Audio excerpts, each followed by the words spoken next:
Hi friends, ഇന്ന് നമുക്കൊരു chicken ബ്രോസ്റ്റിൻ്റെ recipe നോക്കാം. ആദ്യം പാലെടുത്ത് 1.25 സ്പൂൺ വിനാഗിരി നന്നായി മിക്സ് ചെയ്ത് 15 മിനിറ്റ് റെസ്റ്റ് ചെയ്യാൻ വെക്കുക.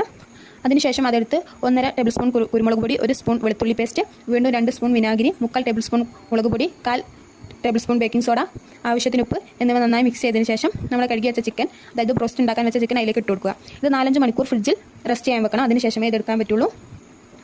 എന്നാലും ഇത് നന്നായി ഇതിലേക്ക് പിടിക്കുകയുള്ളൂ, ചിക്കനിലേക്ക് ഇത് പിടിക്കുകയുള്ളൂ. അതിനുശേഷം ബാറ്റർ മൈദ, 2 കപ്പ് മൈദ, മുട്ട, കോൺഫ്ലവറിന് പകരം അരിപ്പൊടി ആയാലും കുഴപ്പമില്ല, ആവശ്യത്തിന് ഉപ്പ് എന്നിവ ചേർത്ത് ഫ്രിഡ്ജിൽ വെച്ച അല്ലെങ്കിൽ ഫ്രീസറിൽ വെച്ച തണുത്ത വെള്ളത്തിൽ മിക്സ് ചെയ്യുക.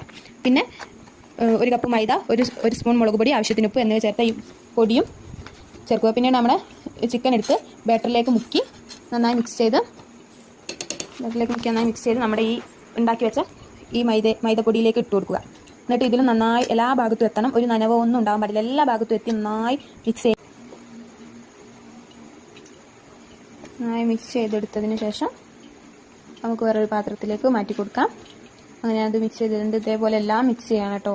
അങ്ങനെ എല്ലാം മിക്സ് ചെയ്ത് ഞാൻ എണ്ണയിലേക്ക് ഇട്ട് ഇതൊരു മീഡിയം ഫ്ലെയിമിലിട്ട് വേണം നമ്മൾ വേവിക്കാൻ. അല്ല പുറമൊക്കെ പെട്ടെന്ന് കരിഞ്ഞു കിട്ടും. മീഡിയം ടു ഹൈ ഫ്ലെയിമിലിട്ട് വേണം നമ്മൾ വേവിക്കാൻ.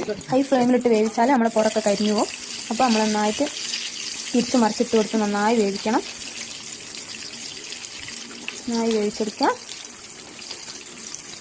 ഇത് ഞാൻ കുറച്ച് ഹൈ ഫ്ലെയിമിലിട്ടിട്ടാണ് ഒരു ചിക്കൻ ഇത് കരിഞ്ഞതുപോലെ തോന്നുന്നത്. അപ്പം മീഡിയം ഫ്ലെയിമിലിട്ടിട്ട് വേണം വേവിക്കാൻ. അങ്ങനെ വേവിച്ചതിൻ്റെ ചിക്കനൊക്കെ നന്നായി ക്രിസ്പി ആയി വന്നിട്ടുണ്ട്. ഉള്ളിലേക്കൊക്കെ നന്നായി വെന്ത് പുറമേ എല്ലാം ക്രിസ്പിയായി നല്ല വെന്ത് വന്നിട്ടുണ്ട്.